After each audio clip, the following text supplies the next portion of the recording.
Well, Dave, first of all, congratulations. The first county manager to win an EFL Manager of the Month award ever. So that must be a proud moment for you. Yeah, absolutely.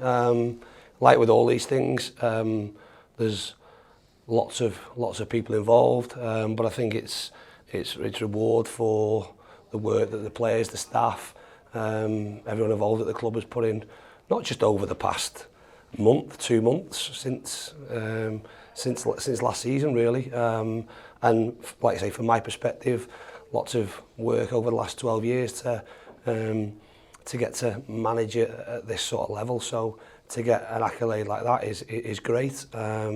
Hopefully the first of many, and hopefully the first of many achievements that we can tick off over the course of not just this season, but further beyond that as well. Ended up being a clean sweep for County as well, with what's winning Player of the Month. That's both your strikers now that have already won that award this season, and for a player whose contribution often goes under the radar, that's great recognition. Yeah, definitely. And as daft it is, you understand why these awards are given out. These awards are given out based on efficiency, and from a daft perspective, in most instances based on person who scores the most goals or scores a huge amount of goals, because that's an easy way to judge it. And what's happened over, like I say, over the December period was that what's got his rewards for that in terms of the work that he'd done then resulted in him sticking the ball in the net. His general play and his play up until that point had been great anyway.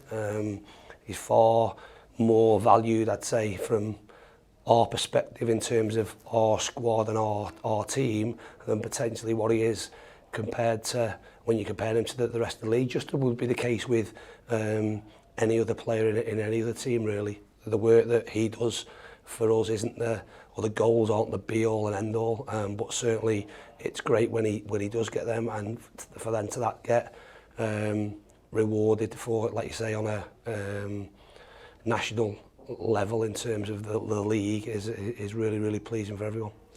Just coming back to tomorrow's game, Northampton coming to Edgeley Park, sat in third place, 12 points above you, having played a couple of games more. Just how big a game is this for your side tomorrow? Yeah, it's a big game. Listen, I said after the last few games really, our next 7, maybe a bit of a big statement, but for me, can be season defining in terms of that will take us into our third block of 10 with 16 to go, and we need to make sure we're in a strong position. What we don't have in every week is the opportunity to affect teams that we're looking or we aspire to catch, if you like. We do in the next, like I say, in the next 7, next 2 weeks we've got Northampton and Bradford both at home, which is difficult in terms of the fact you're playing good teams who are sat where they are based on what they've done and deserve to be there. But it brings an opportunity to potentially affect somebody, like I say, that we want to bridge a gap on. So it's a big important game for us. One of many over the coming weeks. And we need to, like I say, start positively and really attack the game, which we'll look to do. It's a cliche, but it is such an incredibly tight division at the minute, isn't it? Because you can look at the table and see County, 14th, bottom half, but win tomorrow and you're right in the mix for automatics even, let alone playoffs. Yeah, that has to be the aim for what you've got at the moment. Is you've got 3 teams that are in those automatic spots that probably until a couple of weeks ago there was maybe a 5 or 7 point gap, and you've probably got 12, 13, maybe 14 teams underneath them that are trying to bridge that gap and drag 1, 2, hopefully 3 of them closer to the pack to make it edgy and make it more nervy. I think with so many teams chasing them, then you'd think, and it is the case, those teams end up playing against each other or playing against those teams at some point, and if it happens in a consistent run or a consistent period, then picking up 3 points all the time becomes more difficult, and we're one of that chasing pack, looking to, like I say, make those teams a little bit edgy, whilst I suppose reaping the rewards ourselves in terms of getting 3 points. You obviously haven't been helped the last couple of weeks by illness, by injury. That has obviously disrupted momentum maybe a little bit, but how is everyone recovering? Do you hope to have anyone back for Saturday? Yeah, we hope so. We're in a better position. Listen, that it is what it is in terms of that. You're never really surprised with football. Things are going swimmingly, and then things come along and sort of kick you in the bits where you don't want to be kicked.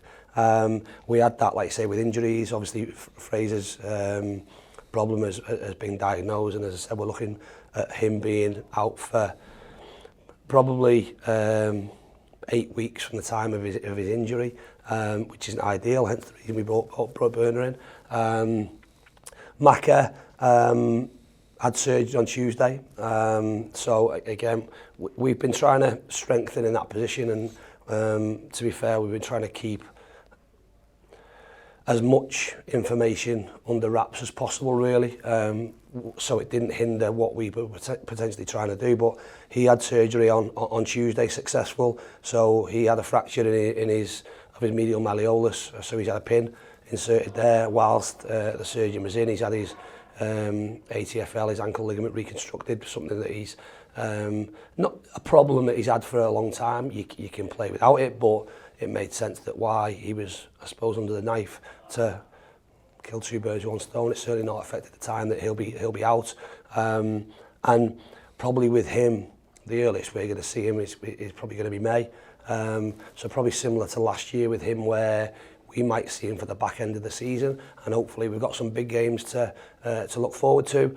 But as was with the case last season, we didn't see him, and it became a case of getting him back for pre-season the following year. So we've just got to play things by ear there. Like I say, surgery was successful, and we'll try and get him back as soon as possible.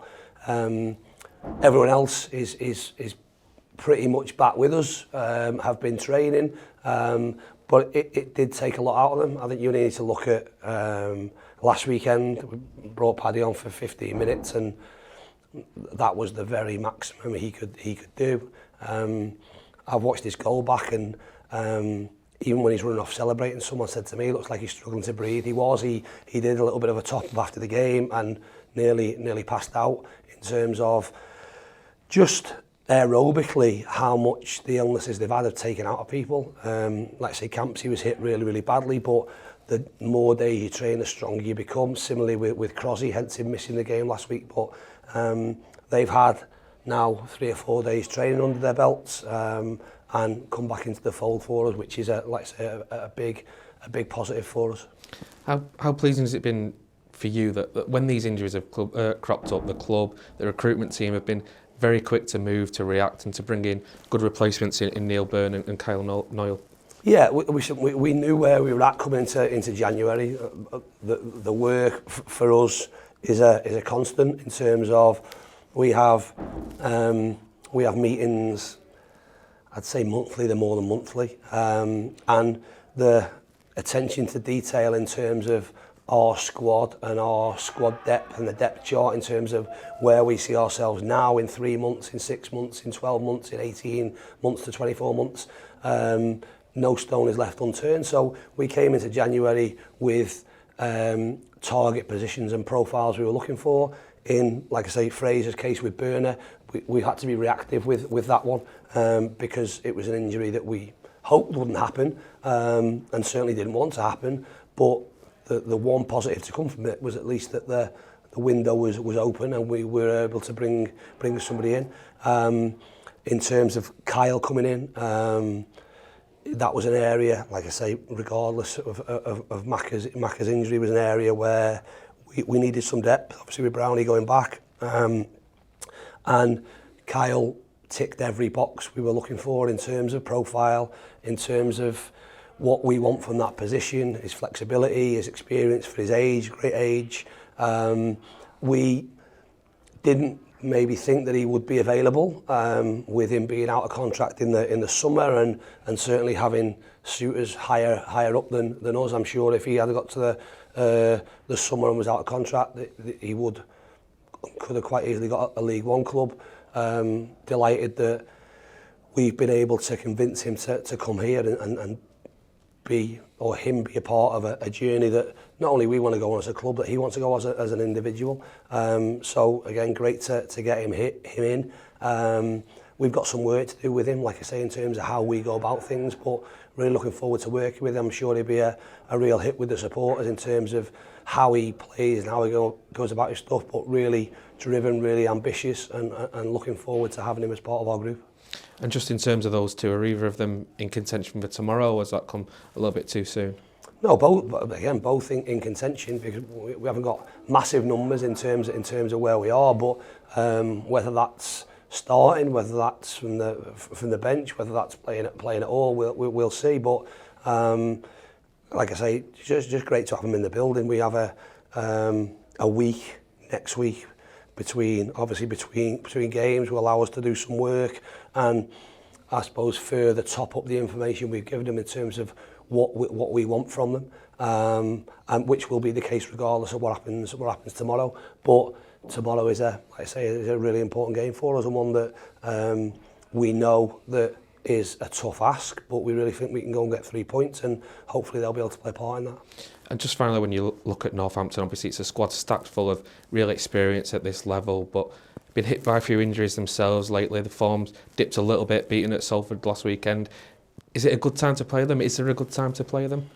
I'm not sure their form's dropped. I think if you look at where the top three are in terms of historically what it takes to get out of this division, normally, and when I say normally, you'll go over the past 10 years or so, an average points return, you'd be looking at less than 2 points a game, probably 1.8, 1.9 points a game to get you in them top three positions. The three at the top have massively outperformed that, if you like. So you'd expect that with the nature of the division and the closeness of it, especially coming into a time of year where there is some unpredictable things in terms of the weather, in terms of pitches, that things equal themselves out, and we all hope, one of probably, as I've said, 12 teams, we hope they do have a sticky patch, all three of them, and lose lots of games and bring that pack closer together. But they're where they are on merit. They had a really great shot last year, missed out in the most unbelievable way. But credit to them, that's not weighed heavy on what they've done this year. They've had a great run. They'll be looking for it to continue, but they'll recognise that them coming to us is a tough game, just as some of the tough games they've had. Going to Salford's no easy game. And they're playing teams that are, I suppose, the ones that are dragging onto the coattails and try and drag them back in. We want to hope Saturday that we can drag them further back in, and do ourselves a favour at the same time. We'll wish you the best of luck, Dave. Thanks for talking to us. Cheers, thank you.